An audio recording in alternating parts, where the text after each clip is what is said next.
Di dunia ini ternyata ada banyak sekali agama-agama aneh dan unik. Bahkan, tidak sedikit dari mereka yang memiliki kemiripan dengan agama Islam, baik dari cara beribadahnya dan cara berpakaiannya.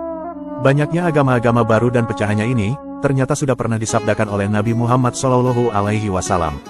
Terpecahnya agama-agama ini tidak hanya dialami oleh agama Islam saja, tetapi juga dialami oleh agama-agama selain Islam.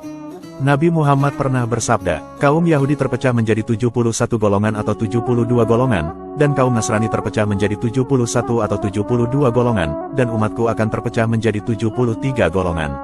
Hadis riwayat Tirmidzi. Berikut daftar agama-agama yang mirip Islam dan agama-agama terunik di dunia. Agama yang pertama, yaitu agama Ali-ilahisme.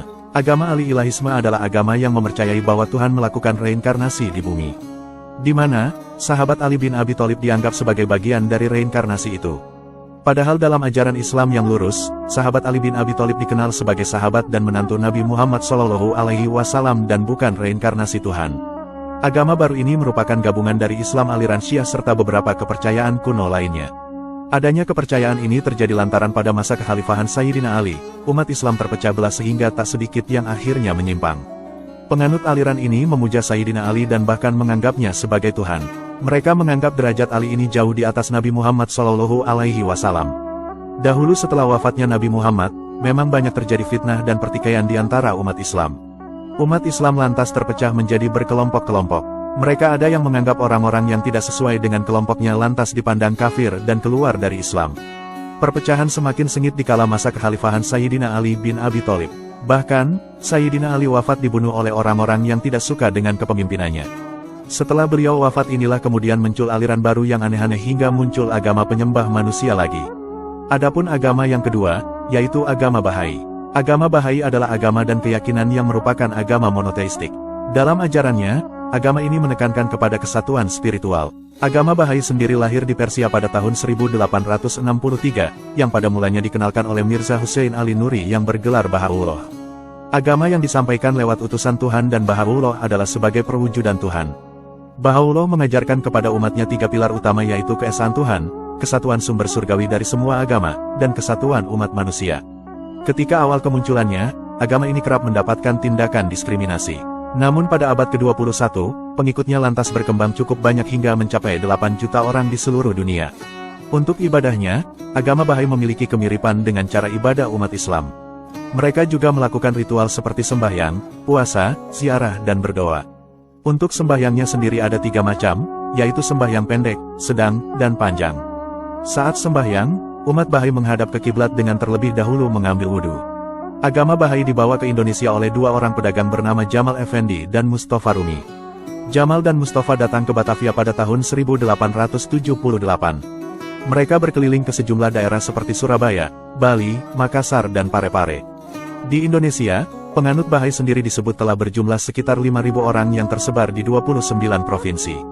Adapun agama yang ketiga, yaitu agama Yarsanisme. Agama Yarsanisme merupakan agama atau kepercayaan sinkretis yang didirikan oleh Sultan Sahad pada akhir abad 14 di Iran Barat. Mayoritas pengikutnya ini berada di Provinsi Kermansyah, dan jumlah penganutnya diperkirakan lebih dari 500.000 orang. Mereka mempercayai reinkarnasi, kemudian matahari dan api juga dianggap sebagai dewa. Untuk orang laki-laki, mereka diwajibkan memelihara kumis dan kewajiban ini masih berlaku hingga kini. Sementara itu, agama satu ini juga dianggap melenceng dari ajaran agama yang ada di Irak dan Iran. Penganut agama ini menganggap bahwa Sultan Sahad dipercaya sebagai nabi baru mereka, dan pengikut agama Yarsani ini juga menganggap bahwa Sayyidina Ali itu adalah sebagai inkarnasi Allah di dunia sehingga mereka sering meminta bantuan Ali. Sebagai informasi, agama Yarsani ini bersifat sinkretis dengan mencampurkan agama Kristen, Zoroastrianisme, dan Hindu. Saat ini, jumlah total penganut agama Yarsani ini diperkirakan sekitar 2 juta atau 3 juta orang. Mereka dapat ditemukan terutama di Iran Barat dan Irak Timur, sebagian besar lagi berasal dari etnis Kurdi Guran, meskipun ada juga sedikit penganut yang berasal dari etnis-etnis seperti Turki, Persia, Lori, Azerbaijan dan Arab. Agama yang keempat, yaitu agama Mandainisme. Agama Mandaisme ini adalah agama yang muncul 2000 tahun yang lalu di Mesopotamia yang kini masuk wilayah Irak dan Iran. Mereka memuja dan menyembah Yohanes dan tokoh-tokoh Alkitab lain seperti Adam hingga Habil. Cara beribadah mereka juga cukup unik, yaitu menghadap bintang utara dikarenakan mereka mencintai kedamaian. Selain itu, mereka meyakini bahwa hanya Tuhanlah yang berhak mengambil setiap makhluk yang bernyawa. Di tepi sungai Nepean, deretan pemeluk Mandaean yang berjubah berjajar untuk perendaman di sungai yang dingin. Beberapa di antaranya membawa panci dan wajan, dan yang lainnya membawa botol kaca. Barang-barang yang terbuat dari bahan alami ini juga menjalani pembaptisan dan pemurnian untuk penggunaan di masa depan. Saat ini, aturan yang ketat juga terjadi di seputar pernikahan pemeluk Mandaean, di mana mereka harus menikah dengan orang seagamanya. Hal ini dilakukan untuk menjaga populasi umat Mandaean yang semakin menurun. Bahkan, beberapa pengikut agama ini khawatir akan punahnya agama ini dari muka bumi karena semakin minimnya pemeluknya. Selain agama-agama yang mirip Islam, di dunia ini juga ada agama yang menghormati dan memuja hewan-hewan. Di mana, ada beberapa hewan di berbagai belahan dunia yang sangat disakralkan. Bahkan, sampai ada yang dikultuskan karena menjadi ajaran dari agama kuno. Alasan penyembahan hewan tersebut sangat bervariasi tergantung dengan tradisi dan kepercayaannya. Banyak dari hewan tersebut yang haram disentuh dan dimakan oleh manusia karena dianggap sangat suci. Banyak di negara China, India, sampai Indian Amerika yang mensakralkan sejumlah dewa bahkan diserupai dengan hewan. Mereka juga kerap diserupakan dengan Tuhan dan sering disandingkan dengan Sang Pencipta.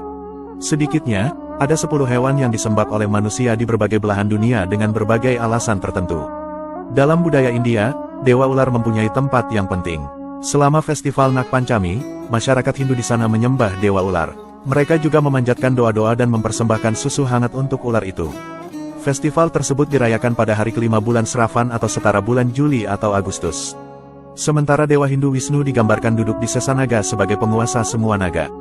Dewa Siwa juga digambarkan mempunyai ular yang melilit di lehernya, dan di banyak tempat ular melambangkan sebagai sebuah kesuburan. Sapi juga termasuk salah satu hewan yang paling dihormati dan disucikan di India. Ada beberapa undang-undang tentang penyembelihan hewan sapi di negara bagian India yang berbeda-beda.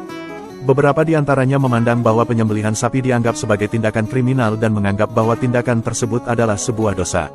Di sana, sapi akan diberikan penghormatan sebagai ibu India. Oleh karenanya, sapi-sapi ini kerap dibiarkan berkeliaran dengan bebas di jalanan India.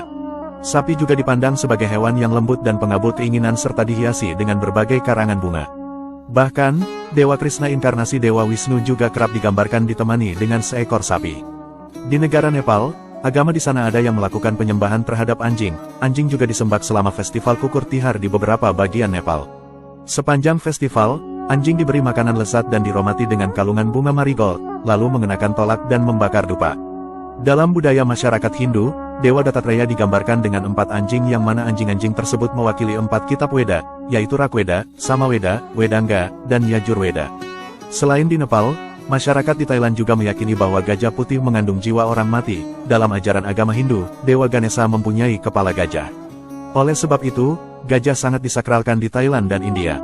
Di Cina, singa tapi juga menjadi hewan yang disembah. Menurut mereka, singa adalah simbol kekuasaan dan kebangsawanan dalam berbagai kebudayaan. Kebudayaan Hindu menggambarkan Dewi Durga yang mempunyai singa sebagai kendaraannya. Sedangkan di China, singa melambangkan pelindung dari kejahatan, dan kuil sering mempunyai singa. Sementara di Mesir kuno, ada banyak dewa seperti Aker yang mempunyai kepala singa. Dalam Narasimha Avatar, Dewa Wisnu bertindak menjadi pelindung melawan kejahatan dan membunuh iblis Hiranyakasipu. Di dalam Islam, babi dianggap sebagai hewan yang najis dan dagingnya haram dimakan. Namun dahulu dalam budaya Mesir kuno, babi merupakan binatang yang disucikan untuk persembahan. Orang-orang Mesir kuno menganggap babi sebagai binatang suci dan sebagai dewa penting. Babi dengan bulu tegak dianggap mampu mengatasi badai, kekacauan, dan kegelapan. Alasan ini yang membuat babi sering dikorbankan dalam ritual. Selain tradisi Mesir kuno, orang-orang Yunani juga diketahui melakukan ritual mengorbankan babi untuk dewi mereka yang bernama Demeter. Di lembah Kathmandu Nepal, monyet di sana juga dianggap sebagai makhluk yang sakral. Legenda di sana menyebutkan, saat Bodhisattva Manjusri tengah dalam proses mengangkat bukit candi, kutu dari rambutnya berubah menjadi seekor monyet. Hanuman atau Anoman, dewa monyet, pemuja Dewa Rama, merupakan salah satu karakter penting dalam cerita mitologi Ramayana.